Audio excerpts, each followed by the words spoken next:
हिंदू धर्म में गाय को माता का दर्जा दिया गया है और इसे पूजनीय माना जाता है। गाय को गौ माता या माता गाय कहा जाता है। गाय को माता का दर्जा इसलिए दिया गया है क्योंकि इसे दिव्य और पालन पोषण करने वाली मां माना जाता है, जो सभी जीवित प्राणियों को पोषण और जीविका प्रदान करती है।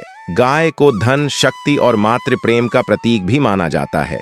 ऐसा माना जाता है कि गाय का दूध दिव्य प्रसाद है और इसका मानव शरीर पर शुद्धिकरण प्रभाव पड़ता है। क्या आपको पता है कि गौ माता ने समस्त स्त्रियों को ऐसा कौन सा श्राप दिया था जिसकी वजह से आज तक समस्त नारी जाति को वह श्राप भोगना पड़ रहा है? गौ माता का एक ऐसा श्राप जिसे टाला नहीं जा सका। इसकी वजह से आज भी समस्त नारी जाति को वह श्राप भोगना पड़ रहा है। वह श्राप कौन सा था? चलो मैं तुम्हें एक कथा के माध्यम से बताता हूँ मित्रों। एक समय की बात है जब भगवान श्री कृष्ण अपनी राजगद्दी पर विराजमान थे, तब उनके पास देवी सत्यभामा जाती है और कहती हैं, हे प्रभु, मुझे आज मेरी एक दासी ने पूछा कि पहले स्त्रियों के बच्चे होते थे तो वह पैदा होते ही चलने लगते थे, परंतु अब ऐसा नहीं है। यह क्यों? प्रभु, मुझे इस प्रश्न का उत्तर ज्ञात नहीं था, इसलिए मैं आपके पास आई हूँ। कृपया मुझे इस प्रश्न का उत्तर बताएं। तब श्री कृष्ण कहते हैं, हे सत्यभामा, तुम्हारा यह प्रश्न समस्त स्त्री जाति के लिए अत्यंत महत्वपूर्ण है। अगर तुम इस प्रश्न के उत्तर को जानना चाहती हो तो ठीक है, मैं तुम्हें एक कथा सुनाता हूँ। तुमको इस कथा के माध्यम से पता चल जाएगा कि किस वजह से अब स्त्रियों का बच्चा पैदा होते ही चल नहीं पाता है। तब देवी सत्यभामा कहती है कि हे प्रभु, मैं इस कथा को पूरा सुनूंगी, कृपया आप कथा को सुनाइए। तब श्री कृष्ण कहते हैं कि हे सत्यभामा, एक नगर में एक रामू नामक व्यक्ति रहता था। रामू एक स्वार्थी व्यक्ति था। रामू के पास में एक गाय थी। वह गाय दूध देती थी और वह रामू उस गाय को हरा भरा चारा खिलाकर उसका दूध निकाल करके उस दूध का क्रय विक्रय किया करता था। श्री कृष्ण कहते हैं कि है सत्यभामा, रामू गाय का दूध खुद भी पीता था, अपने परिवार वालों को भी पिलाता था। उस दूध की वजह से ही रामू अपने घर की दिनचर्या चलता था। श्री कृष्ण कहते हैं कि हे सत्यभामा, धीरे धीरे रामू का समय इसी तरह से व्यतीत हो रहा था। कुछ दिनों बाद ही एक समय ऐसा आया कि जब रामू को गाय ने दूध देना बंद कर दिया।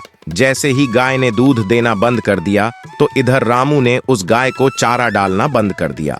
और एक दिन वह आ गया कि उस दिन रामू ने गाय को बहुत मारा पीटा और उस रामू ने उस गाय को घर से ले जाकर जंगल में छोड़ दिया।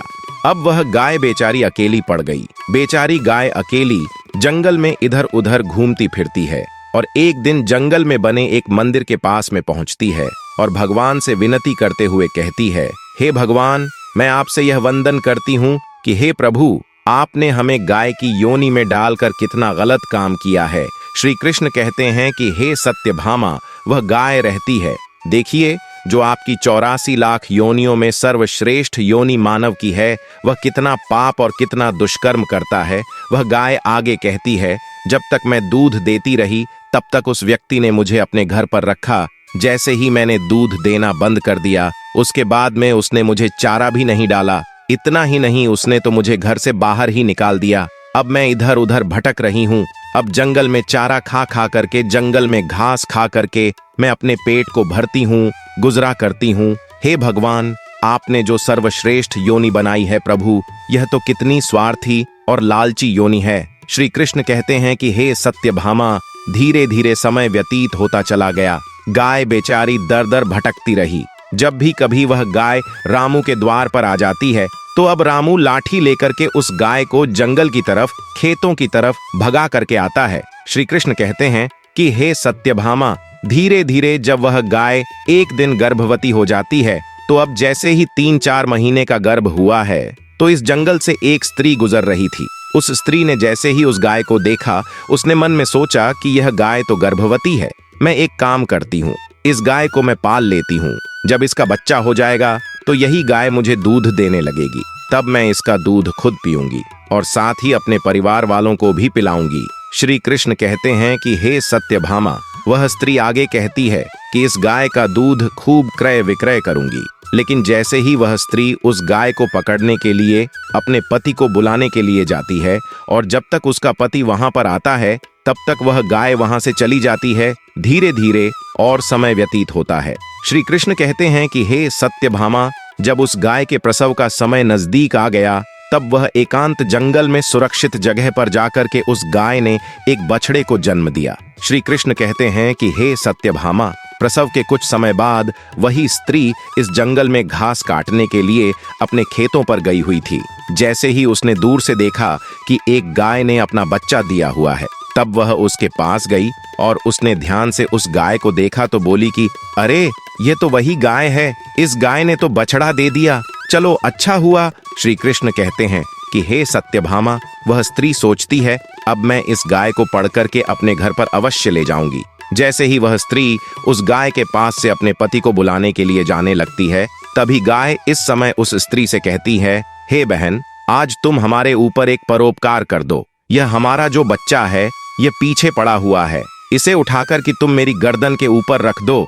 मैं अपने बच्चे को लेकर के किसी सुरक्षित जगह पर चली जाऊंगी, क्योंकि यह मेरा बच्चा 8 महीने बाद चलने लायक हो पाएगा, 8 महीने बाद अपने पैरों पर चलेगा।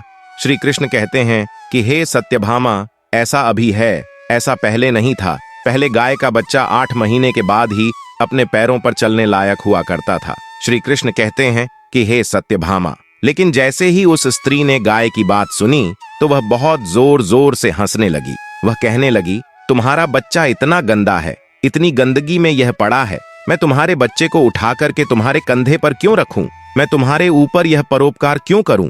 जैसे ही उस स्त्री ने उस गाय का बहुत मजाक बनाया, उस समय गाय बेचारी असहाय थी, वह अपने बच्चे को उठा नहीं सकती थी। श्री कृष्ण कहते हैं कि हे सत्यभामा, इस समय दुखी होकर के गाय ने श्राप दे दिया। उसने श्राप देते हुए कहा कि जो आज तुम्हारा बच्चा जन्म लेने के बाद तुरंत चलने लगता है, लेकिन आज मैं श्राप देती हूँ, तुम्हारा बच्चा जन्म लेने के 8 महीने बाद ही अपने पैरों पर चलने लायक होगा।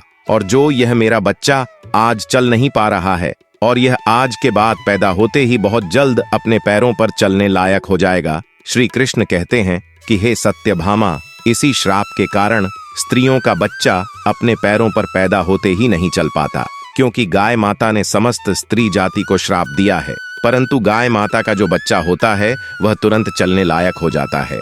अब श्री कृष्ण आगे कहते हैं, हे देवी सत्यभामा, अब तो आपको पता ही चल गया होगा कि आखिर किस कारण से स्त्री का बच्चा पैदा होते ही नहीं चल पाता और वह कौन सा श्राप है जो गाय ने स्त्री को दिया था। तब देवी सत्यभामा कहती हैं कि हे प्रभु, अब मुझे मेरे प्रश्न का उत्तर मिल गया है।